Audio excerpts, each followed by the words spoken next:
Hello students, good morning. बच्चों, आज अपनी क्लास है धारावाही वर्ताकार कुंडली के कारण चुंबकीय क्षेत्र। यूज किसका करेंगे? बायो-सावर्ट लॉ का।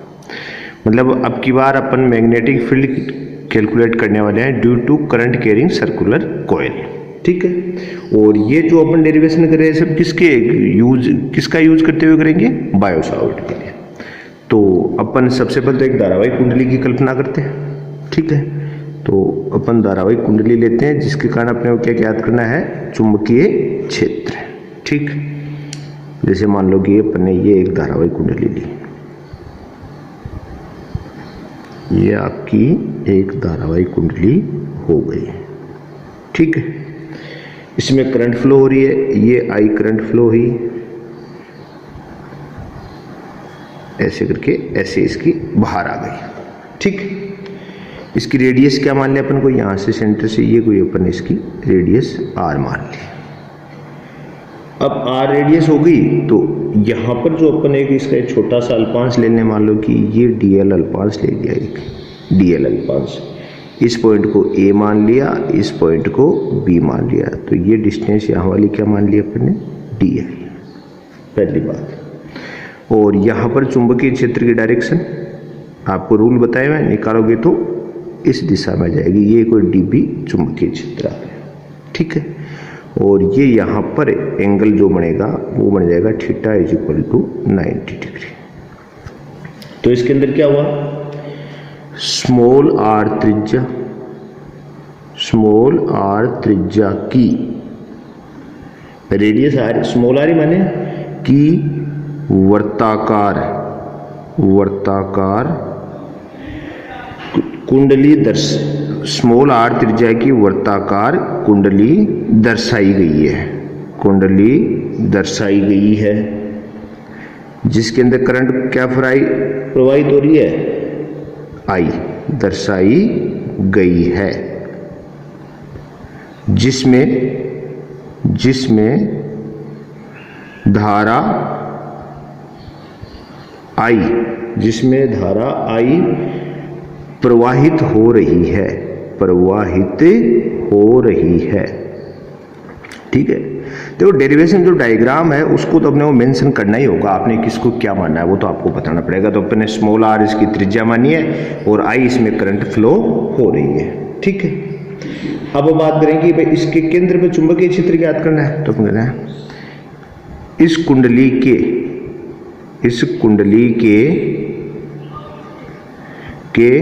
केंद्र पर चुंबकीय क्षेत्र ज्ञात करना है। ठीक है, ज्ञात करना है, ये अपना उद्देश्य है भाई। यहाँ पर अपन करना क्या चाह रहे हैं? इसमें चुंबकीय क्षेत्र ज्ञात करना चाह रहे हैं, कहाँ पर? इसके सेंटर पर। ठीक, अब बायो-सावर्ट का यूज करेंगे तो सबसे पहले एक अल्पांश लेंगे, और अल्पांश क्या ले रहे हैं इसके अंदर? A B. तो अपन कहते हैं सर्वप्रथम अल्पांश ए बी की कल्पना करते हैं,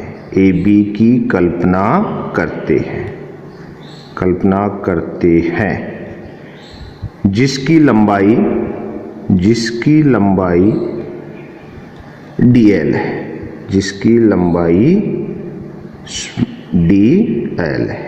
सबसे पहले अपन एक अल्पांश लेते हैं, कौन सा लिया? ए बी, जिसकी लंबाई क्या है? डीएल है। ठीक है, अब नीचे बायो-सावर्ट नियम के अनुसार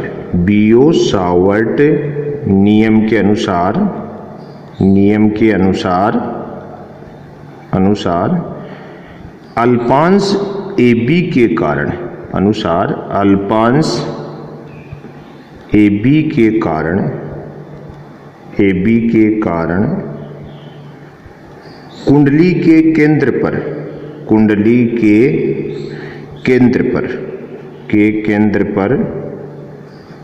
चुंबकीय क्षेत्र होगा। तो बायो-सावर्ट लॉ आपको ध्यान है, तो क्या जाएगा, dB is equal to mu naught upon 4 pi IDL sine theta upon r square. ये आपके बायो-सावर्ट लॉ के अनुसार इसके केंद्र पर चुंबकीय क्षेत्र होगा। अच्छा, यहाँ पर आपने डायग्राम में दिखाया कि थीटा क्या होगा 90, तो अपने यहाँ थीटा इज इक्वल टू क्या है 90 डिग्री है। अतः साइन 90 की वैल्यू क्या हो जाएगी 1। अतः dB is equal to mu naught upon 4 pi IDL upon r square. ये आपका इस अल्पांश के कारण केंद्र पर चुंबकीय क्षेत्र आ गया। तो अपन कह सकते हैं भाई sine 90 degree is equal to कितना हो गया 1। तो ये आपका चुंबकीय क्षेत्र आ गया। अब देखो, आप भी जानते हैं अपने को अल्पांश के कारण थोड़ी अपना हेडिंग तो है कि भाई संपूर्ण वृत्ताकार इस पूरी कुंडली के कारण यहाँ पर चुंबकीय क्षेत्र ज्ञात करो। और अपन ने एक अल्पांश की कल्पना करी, क्योंकि बायो-सावर्ट में अपन सबसे पहले एक अल्पांश लेते हैं, तो अल्पांश AB लिया, जिसके कारण यहाँ पर चुंबकीय क्षेत्र आ गया mu naught 4 pi IDL sine theta upon r square. और आप भी जानते हो कि यहाँ पर थीटा की वैल्यू कितनी आ रही है 90 डिग्री, तो 90 आ रही, तो ये आ गया। ठीक है, अब अपन क्या करेंगे कि भाई संपूर्ण, तो इस केंद्र को अपन O मान लें यहाँ पर, तो अपन कहते हैं संपूर्ण कुंडली के कारण, संपूर्ण कुंडली के कारण केंद्र O पर चुंबकीय क्षेत्र ज्ञात करने हेतु, चुंबकीय क्षेत्र ज्ञात करने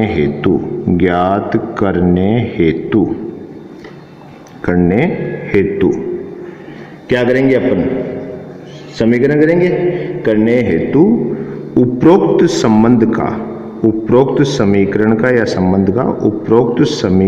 का समाकलन करेंगे, करना होगा। अपन शुरुआत में बायो-सावर्ट पढ़ा था, जब ये चीज डिस्कस की, का समाकलन करना होगा। ठीक है, तो अपन समाकलन कर दें, तो अपन कहते हैं भाई B इज इक्वल टू ज्ञात करना, तो अपने समाकलन dB कि dB का क्या कर दिया अपन ने समाकलन कर दिया। अब dB की वैल्यू है आपके पास, तो अपन लिखेंगे समाकलन dB की वैल्यू क्या है mu naught upon 4 pi IDL upon r square.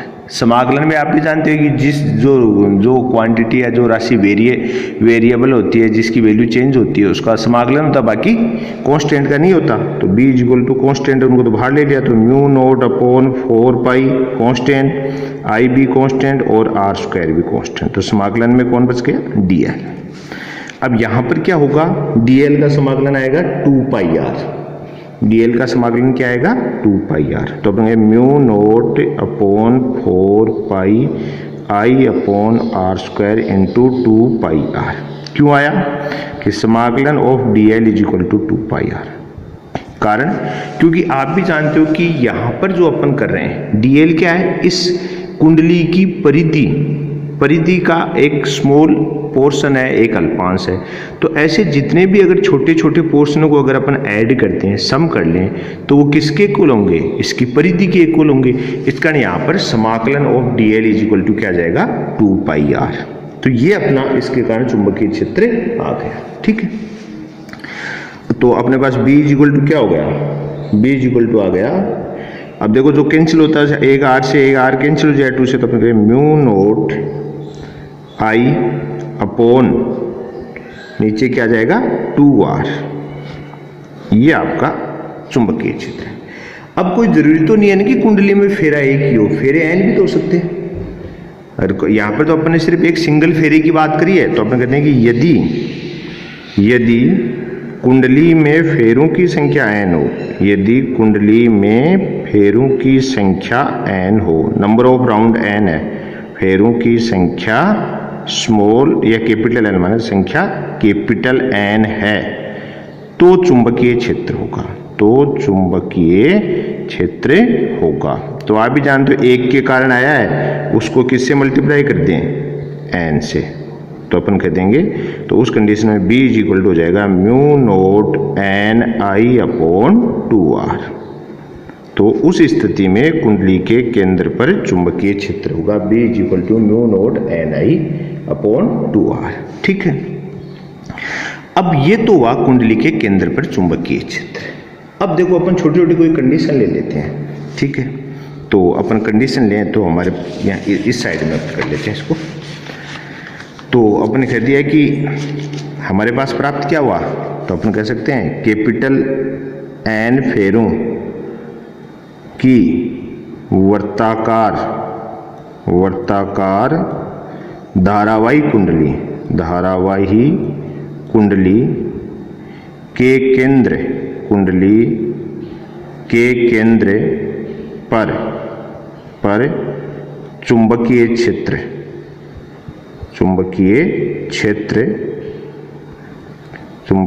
क्षेत्र तो बी केंद्र लिख दूं या सेंटर लिख दूं। बी केंद्र अपने पास कितना प्राप्त हुआ, μ0 Ni/2r। ठीक है, प्राप्त हुआ है।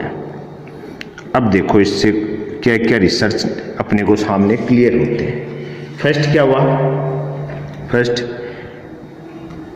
फर्स्ट हुआ B inversely proportional small r, मतलब कुंडली की त्रिज्या के व्युत्क्रमानुपाती है। क्या है, तो अपन कह सकते हैं कि चुंबकीय क्षेत्र का मान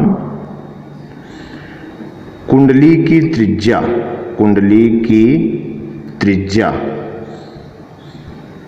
के व्युत्क्रमानुपाती होता है।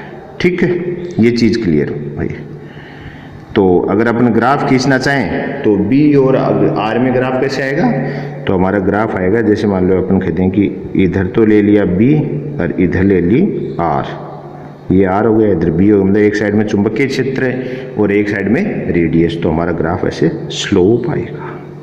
ठीक है, और अगर अपन कहें कि बी और 1/r में खींच लें, कई बार कंफ्यूजन करने की कोशिश करता है एग्जामिनर, तो बी हो गया और इधर अपन 1/r ले लें, तो उस कंडीशन में क्या हो जाएगा, स्टेट आ जाएगा, क्योंकि समानुपाती हो जाएंगे।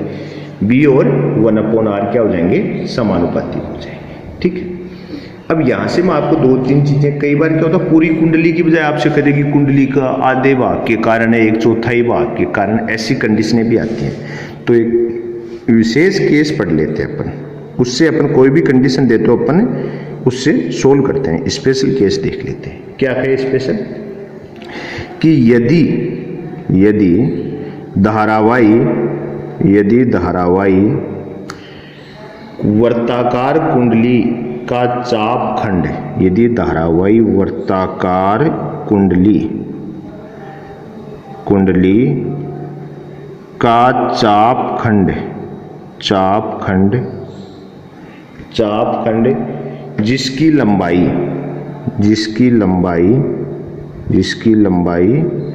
dl मान ले, dl ही है, ली अपने, जिसकी लंबाई dl है, कुंडली के केंद्र सेंटर के केंद्र पर d फाई कोण अंतरित करता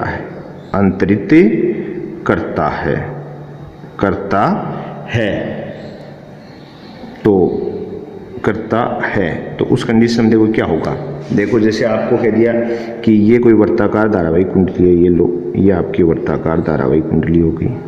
अब ये इसका सेंटर हो गया, आपने ये अल्पांश ले लिया, कोई dl अल्पांश ले लिया, तो अपने कहते हैं कि ये लंबाई, इस चाप की लंबाई कितनी मानी आपने, dl, इस चाप की लंबाई क्या मान ली, dl।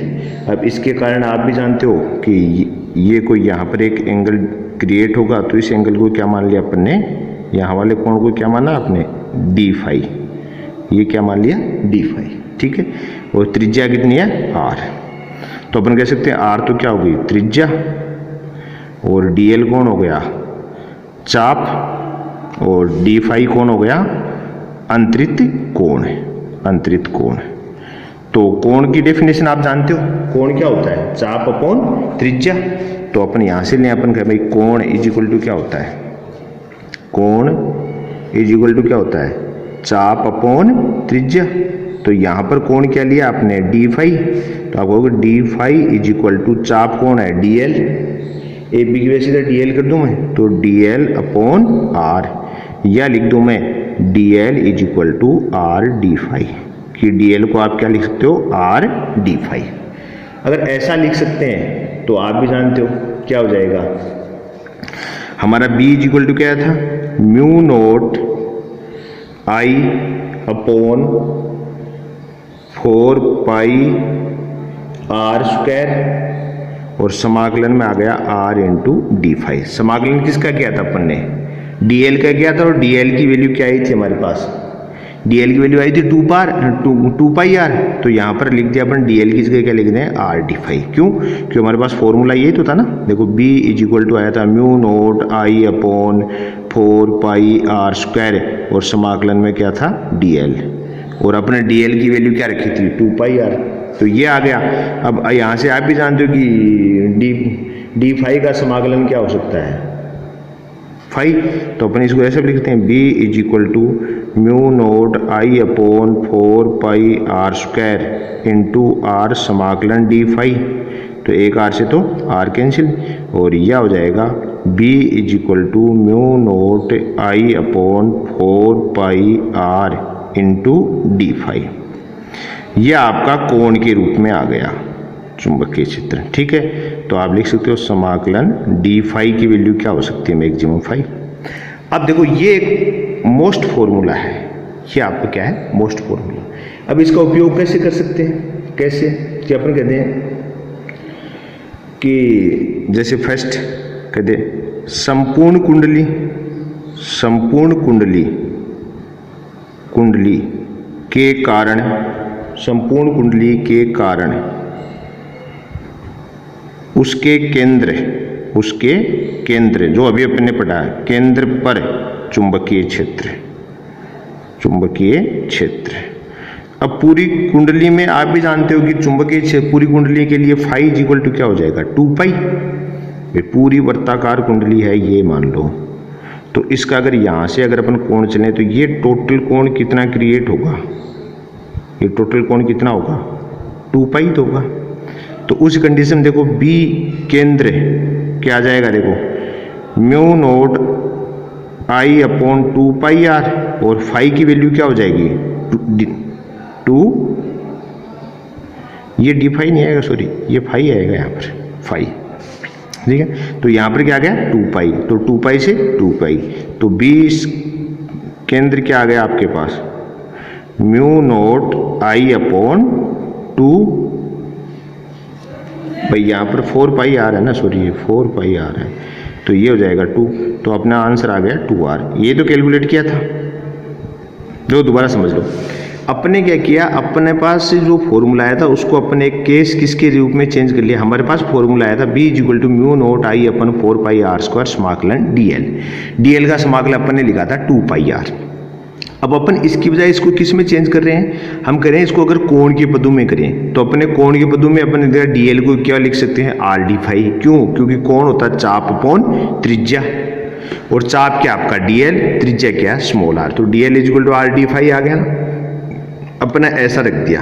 अब ये इसका समाकलन तो आर तो बाहर आ गया, समाकलन क्या बच गया डी फाई, और डी फाई का समाकलन क्या हो सकता है फाई हो सकता है।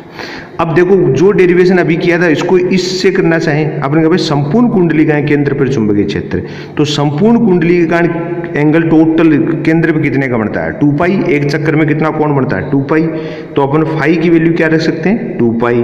तो 2 पाई से आपके 4 पाई में पाई से पाई कैंसिल हो गया, ये 2 हो गया, तो mu naught I upon 2r आ गया, ठीक है। अगर आपसे कहते हैं कि आदि के कारण, ऐसा भी हो सकता है कि यदि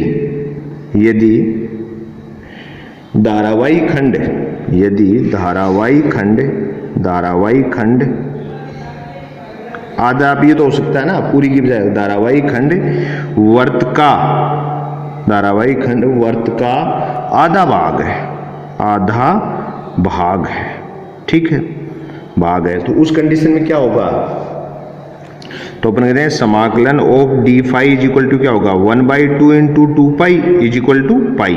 मतलब टोटल पूरे धारावाही खंड के कारण एंगल कितना बनता है 2 पाई। आधा है तो इसका आधा कर दो, कितना आ जाएगा पाई आ जाएगा।